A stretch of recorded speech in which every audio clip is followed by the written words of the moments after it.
Hello,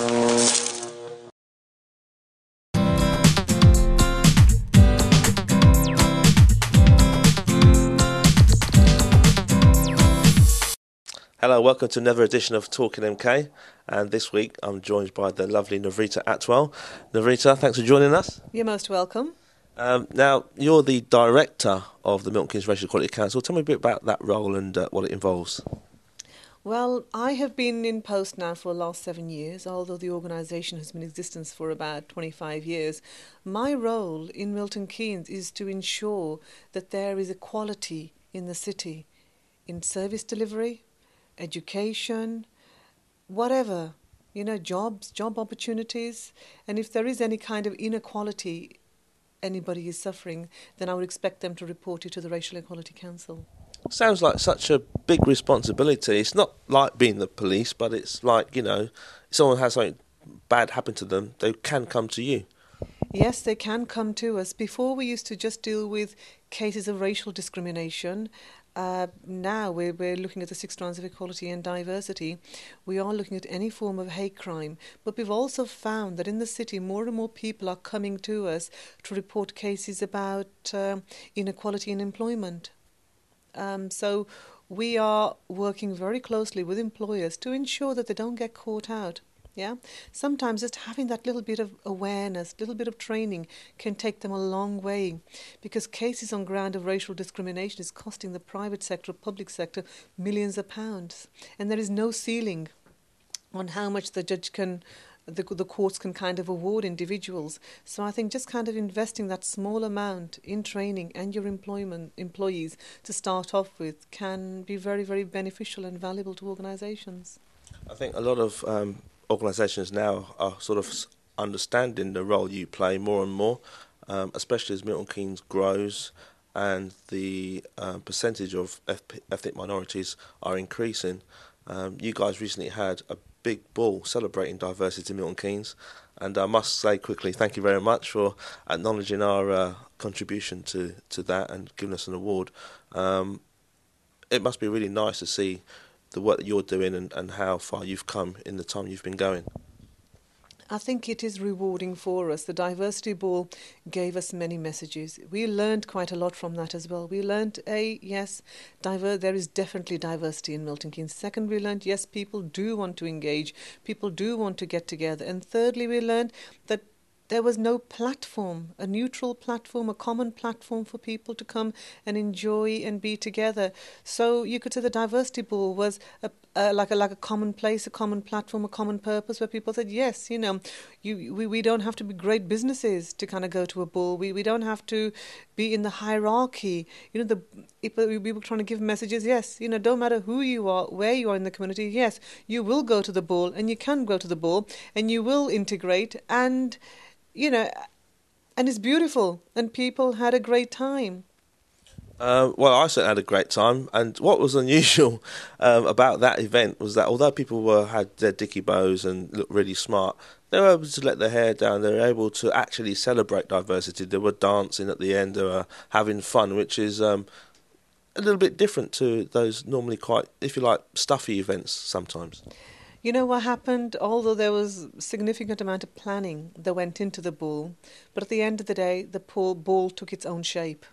Yeah, people weren't confined to their seats. They danced, and they mixed, they mingled, they made new friends, which I think was very important.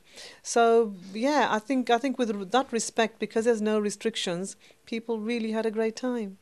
And what was even more fascinating was the fact that it's the first one you've ever done. And maybe it's the first time you was able to do it because now's the time that Milton Keynes, if you like, is starting to come of age. We see it in all aspects of the city.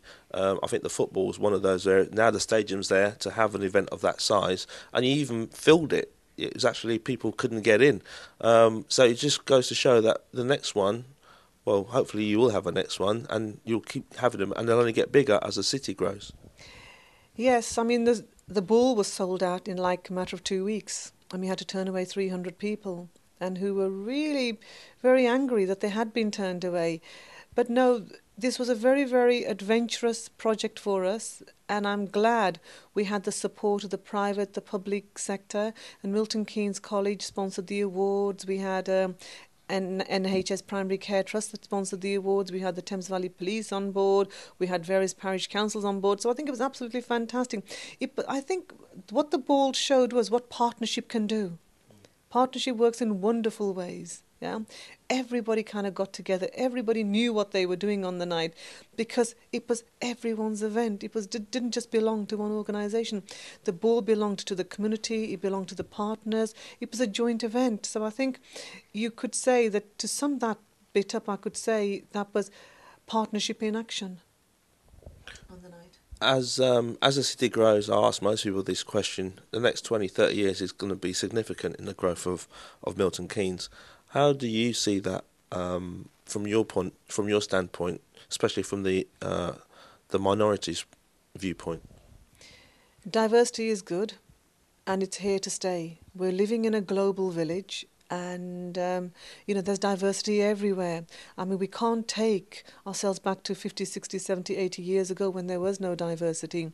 We are living in a global village. People are moving out. Britons are moving out of England and kind of emigrating to New Zealand, Canada, America.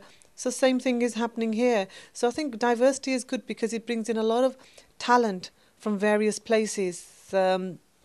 I think it's good, and I think Milton Keynes is already on the map because MK Dons has put it on the map, and Milton Keynes is being marketed in Holland, various European countries, and people do want to come and experience the life, and the life in Milton Keynes itself is actually different from any other town and city. Yeah, it's quite open. You got your breathing space. You got a lot of greenery here, and it's open plan. So Milton Keynes is a very, very unique city. And I think the other thing I feel about Milton Keynes is that, yes, it is a city of dreams. It is a city that champions change. It is a city that does things differently. And when new people actually move into the city, they actually have a dream. And it's a city where they can create that dream and actually live that dream as well.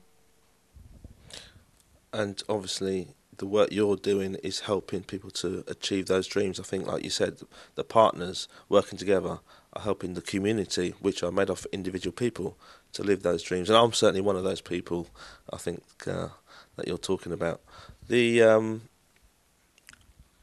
time you spend not wearing the director's hat, how do you relax? How do you unwind? I think it's very important to relax the mind, body and the soul. You can do through a range of things. I enjoy meditating. I enjoy going to the gym. I enjoy jacuzzi, the steam room, just closing my eyes and just relaxing and just going within and just forgetting about the outside world. So I enjoy long walks. I enjoy cycling. I enjoy spending time around Willen Park and playing with the children. And sometimes I like to find that child within me as well. I know when you were younger you used to do a bit of acting, and that was your background, wasn't it? Do you think you might get back to that? Actually, at one stage in my life, and as I was growing up as a teenager, I thought life just revolved around acting and stage. But I suppose as you get older, you realise it doesn't. There is more to life than just acting. Really? My background is acting. My background is in marketing and public relations. I still have the passion for that, but you never know. One day I might even get spotted myself. Navrita, thank you so much for talking to us, and good luck with everything that REC does. Thank you very much, Lincoln.